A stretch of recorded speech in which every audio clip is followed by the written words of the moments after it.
Excellent. So let me tell you what this is, what I'm doing here today. I've had it on my mind, in my heart for a little bit that I've wanted to do something that I've been thinking about it really all through quarantine is this idea of kind of a live stream show in addition to the more polished published videos that you normally see from me on YouTube, but videos that are a little more raw, a little like live stream action, almost acting as maybe the beginning of a podcast. So that's something that I've been thinking about that I'm really, really interested in for the coming weeks. So consider this the test one. Okay. Test episode number one. The name that I'm kind of playing around with is Connect the Dots because I love thinking about the different connections of different things that are going on in life. Outside of myself, inside of myself, the way that like journaling and productivity work together, the way that exercising helps me feel more productive and tuned in and focused. So there are all these different connection points that I see in life. And then, of course, connecting the dots is just a good, a good visual for me. And also the like how dot grids work for our, our bullet journaling practice as well. So these are the things that we're going to be talking about on the show. This is, test number one. So I would love, just as you do this, if this is something that you like, make sure you give this video a thumbs up, make a comment below as well. You can also drop into the chat. Either one of these will work, but definitely subscribe. If you're not subscribed to the channel yet, subscribe, give this a thumbs up, and leave a comment below. Not only will that let me know that this is something that you're interested in and excited about, but it will also let YouTube know that these are videos that you like and are interested in. So let me tell you how this is going to look. I have a few different topics that I'm going to cover with you. And then we'll do some Q&A at the end. This will probably be about 20 to 30 minutes at the most, but we'll see. I'm just going to go for it and we'll see how long it takes. The other thing to tell you about before we get started is, and it's actually related to Jamie's question of what got you into journaling, when did it all start? I started journaling in 2009. There's a notebook right up there that says 2009, 2010 is when I really got into journaling. So it's been about 10 years for me. If journaling is something that you're excited about and interested in, then I have a special on my journaling course that's happening right now today. There's a special deal, early bird deal on it today, and then you're still going to be able to save money on it over the next couple of days. So like a little flash sale. Talked about habits and journaling in the video last week. We're going to talk a little bit more about that today as well. But all you need to do is there's a link in the description below, and it will give you, that specific link will give you $30 off the course. So I'd love to see you in there. If you want to be better at journaling, if you want to be more consistent with this transformational, life-changing habit, make sure you check out the link in the description below. Okay, let's talk about this idea of habits and get a little bit more in, detail of what I talked about in the video last week. To me, just from research and also reading a bunch of books on habits, there are 3 simple steps in a habit loop. And that is the cue, the routine, and the reward. And so when you think about this in a positive way, like for journaling specifically, when you think about habit development in a positive way, then you have a cue. Like, let's just talk about this from a journaling perspective. So for me, the cue for journaling in the morning is when I start to make coffee. So when the coffee is made or as it's being brewed, that's what kicks off the routine of my journaling habit. So I journal for like 10 minutes. I don't have like a hard cap on that or say like I have to write 1 page or 3 pages or anything like that. The routine is writing the journal. And then the reward, there is for me an intrinsic reward of knowing that I got my journaling entry down for the day. But then I also kind of have it tied in with my coffee habit and that being able to drink the coffee is a nice little, caffeine hit for the day as well. So that is an example of a good habit that I have. Journaling. We can talk about whether coffee is a good habit, at least at the volume that I drink. But that is something that I do for a good habit. You could also like take a step back and think about like, well, what habit compels me? What habit loop compels me to drink coffee in the first place? Well, when I wake up, I'm often tired when I'm first waking up. And so that is the initial cue. I'm tired. The routine is then to make coffee. And then the reward that I have is that I'm more alert and aware of, what's going on in the day. So you can see how those two habits play out. Something else that I talked about in the video that you need to realize is that you can often do what I call the tow truck trick. It's also known as habit stacking. Habit stacking probably, I'm not trying to pretend that I came up with that term. But for a tow truck trick, what I think about is I like to take a very mundane, normal habit, like brewing coffee in the morning, and then have a habit hookup for the new habit that I'm trying to develop, in this case, journaling. And so, what used to be my routine of making coffee off of the cue that I was tired. Now I make that coffee routine the cue for my journaling habit. Okay. And that way I go through it and I'm just used to making coffee. And so then I'm a lot more used to journaling right after that. Now, this can also play into itself with some, less than desirable habits. Bad habits, kind of the good news, bad news is that bad habits or less desirable habits often play into this same loop. You could have a cue that you're like, well, I'm feeling a little bored. And oftentimes, for many of us, no shame, is when we have that I'm bored cue, the routine is often to take out our phone and start scrolling. My phone's over there. But the cue is often to take our phone out and start scrolling. And then we get that reward of just having a dopamine hit. And so we just kind of forget that we're bored a little bit until you like look up and you're like, oh my gosh, I've been looking at Instagram for God knows how long. So that would be, even though that's not, maybe an ideal way to live most of your life, that is still following the same cue, routine, reward habit loop. So how can we break, bad habits? Well, the easiest way to think about this, and sometimes it's not easy, but the simplest way to think about replacing a like less than desirable or bad habit with a good habit or a more desirable one is to replace your routine. Okay? So what do I mean by that?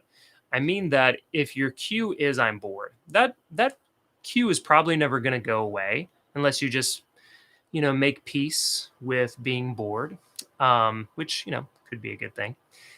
You could, instead of having like the automatic phone, instead of having the automatic phone routine, you could instead like read a little bit of a book instead. Even if you brought out your phone, maybe you have like kind of the distracting apps, those bad routine apps, like hidden away a little bit in a folder, and you could have like your Kindle app be a lot more visible. So then you just read a little bit and you're like, okay, I'm not so bored anymore. Let's go on to the next thing. Or even if you just stay in that, I personally, I personally would rather spend 20 minutes reading than flipping through Instagram most of the time. So is a real game changer for me to think about how these bad habits and good habits follow the same loop. And all I had to do was replace a bad or less desirable routine with a more desirable good routine. So, those are the main things in terms of habits. You can do the same thing again with journaling, even if you wanted to journal at night. For me, another really useful way to like help a journaling habit or any habit is by involving an environmental trigger with your cue. And what I do with that, maybe some of y'all saw it, but I leave my journal by my phone charger. So I have a really good habit of plugging in my phone at the end of the day. And so when I plug in my phone, now all of a sudden I see my journal right there. If I'm doing a morning journal routine for a stretch, then often I'll leave my journal by the coffee maker, the Chemex, by the way, for those of you that were wondering. um, That way I see it. I don't have to go looking for it. It's like in my field of vision. I'm improving the environmental triggers and cues to help me do the things that I want to do. You can do this with like healthy eating, hide or just don't have the bad food for you and keep the good food for you much more visible, like it on the table or like front and center in the pantry or the refrigerator. So those are some ways that you can improve your habit loop just by being a little bit more aware of what your routines are and involving environmental triggers to help you make sure that you're doing the things that you want to be doing. Okay.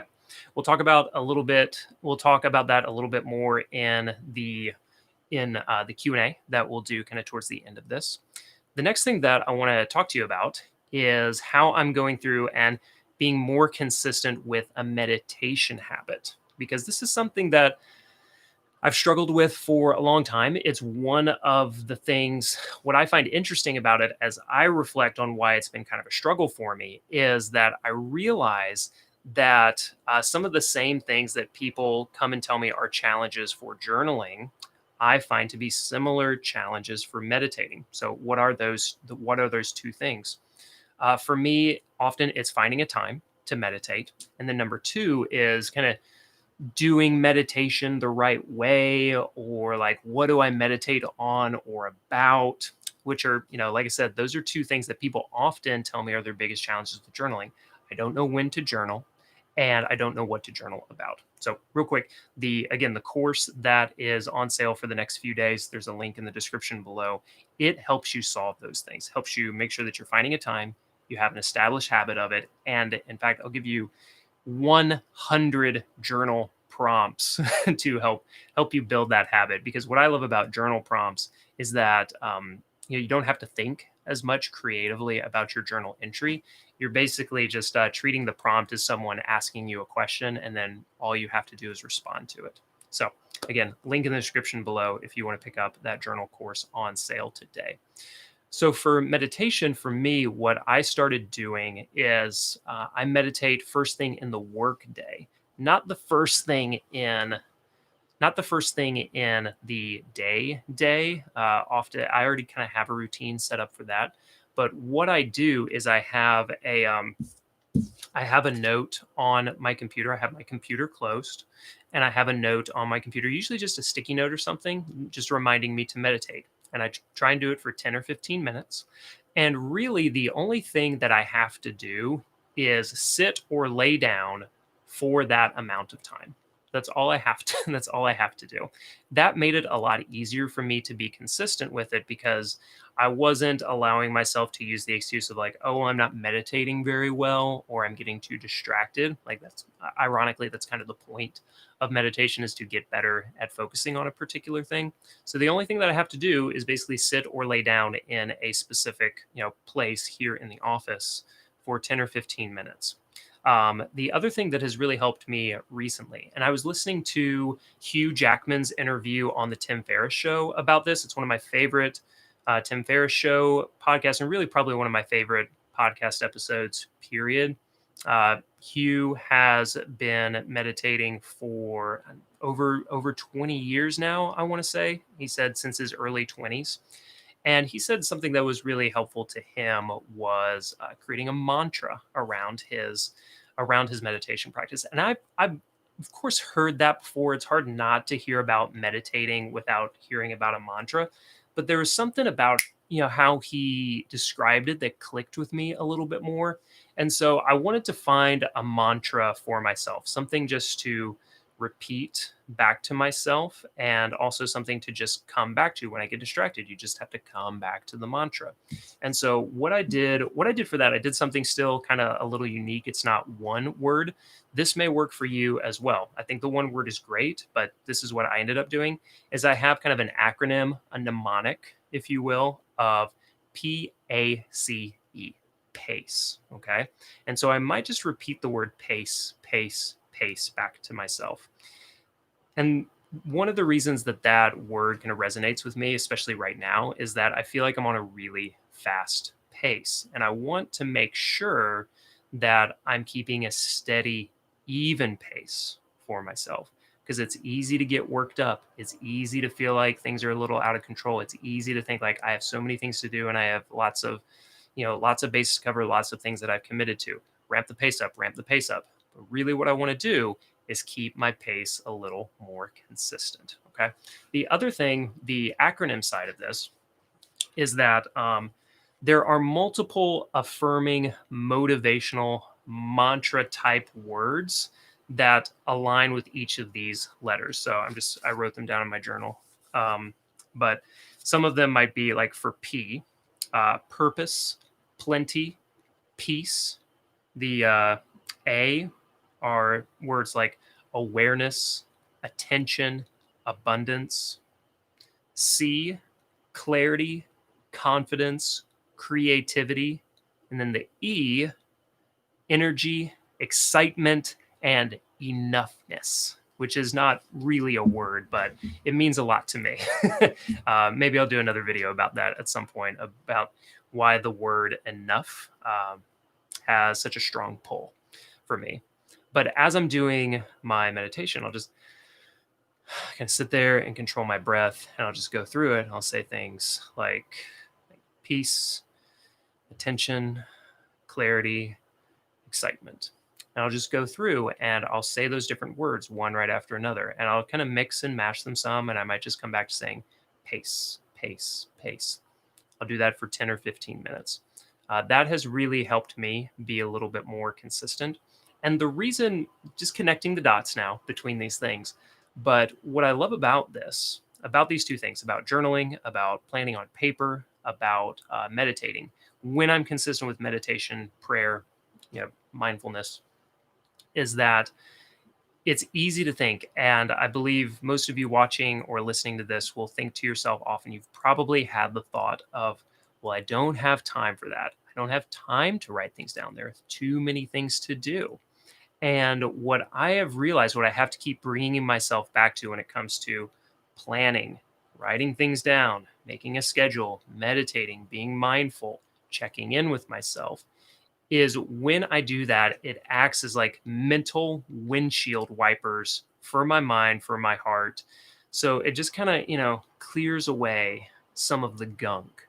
And that's really important to me because it starts to kind of wipe away things that in my like crazy monkey mind I think are important. But when I like really take time, look at my day, look at the things that I have to do, and like make a schedule, make time for everything, I'm realizing like, oh, this thing that was like heavy on my mind or is like really poking at me mentally, it's actually not that important, or I can do it another time, or I can like try and get some help with it. So that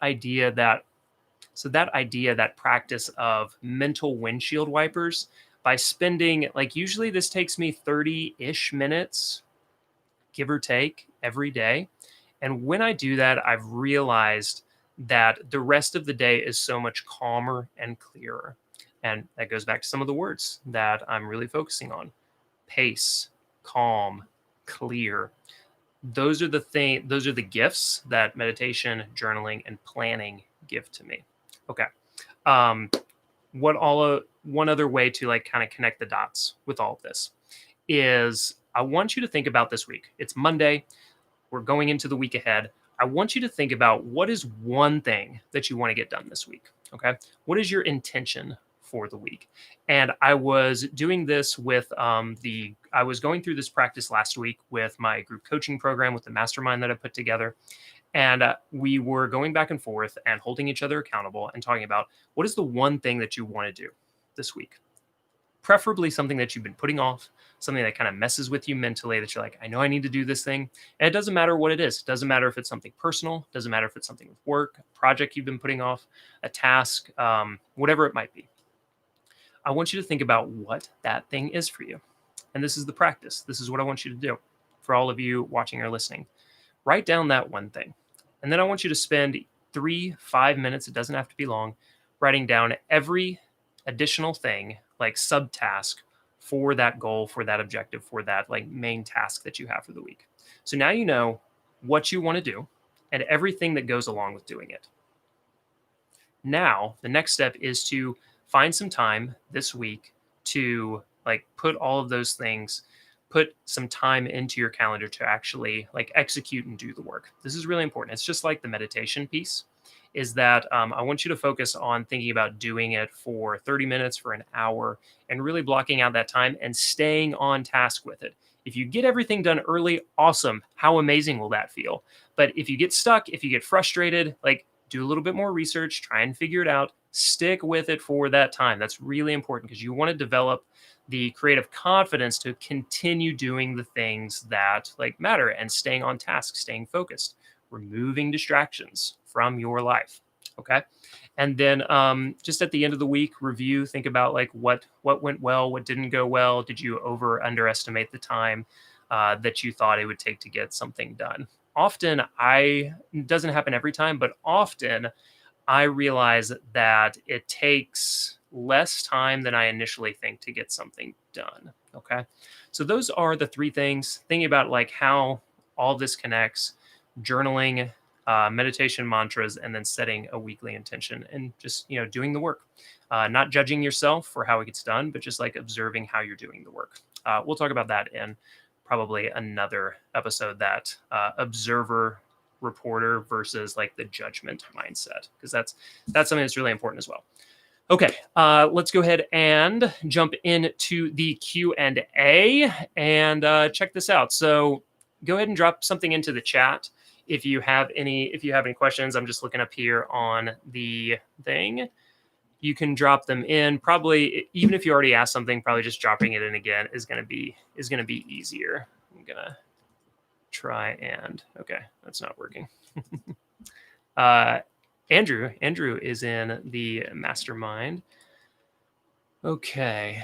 So Jamie had asked what got you into journaling. I hope that, so for journaling, I talked about this on the webinar as well, but the reason that I got into journaling is that I wanted a little bit more of a record of what was happening in my day, what was happening in my life. I found if I wasn't writing things down, my memories weren't as strong.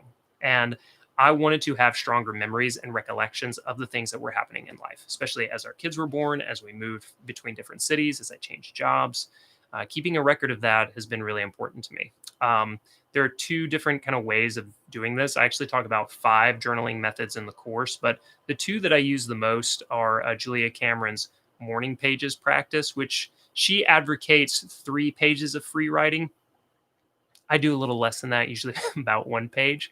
And then the other one that I use a pretty decent amount is Austin Kleon's logbook method, which basically all you're doing is writing down like, this is what happened today. You're just logging the day. And both of those are really simple ways. Another one is just having a highlight of the day. A bunch of people talk about that, but just, 1 or 2 sentences talking about like, what was your highlight, or the thing that you enjoyed the most or is most memorable through the day. But it's really a way to kind of have a conversation with my past self that I think is the most important piece of journaling, like long term. But even in the moment, like journaling for me helps me, again, kind of clear away that mental clutter. It acts as those windshield wipers for the mind. Yeah, that's the biggest thing for me. It's kind of like self therapy. Okay. We are good. I do not know. I think a podcast to you, and I don't know who Joe Bulig is. No, but I'd be happy to meet him. Simone is asking, how do you pick meditation mantras? So for me, the way that I do them is I just kind of sit and think about like what word or phrase is most on my mind that day, or has been on my mind the most that week.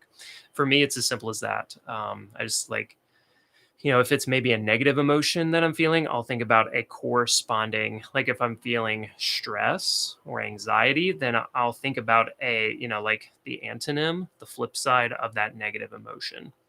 So if it's stress or anxiety, I might think about like, freedom, calm, and I'll just kind of repeat those words. But oftentimes my mantras just come from whatever like words or phrases are most on my mind at that time. And I just kind of go with my gut on it. So that's what I would recommend.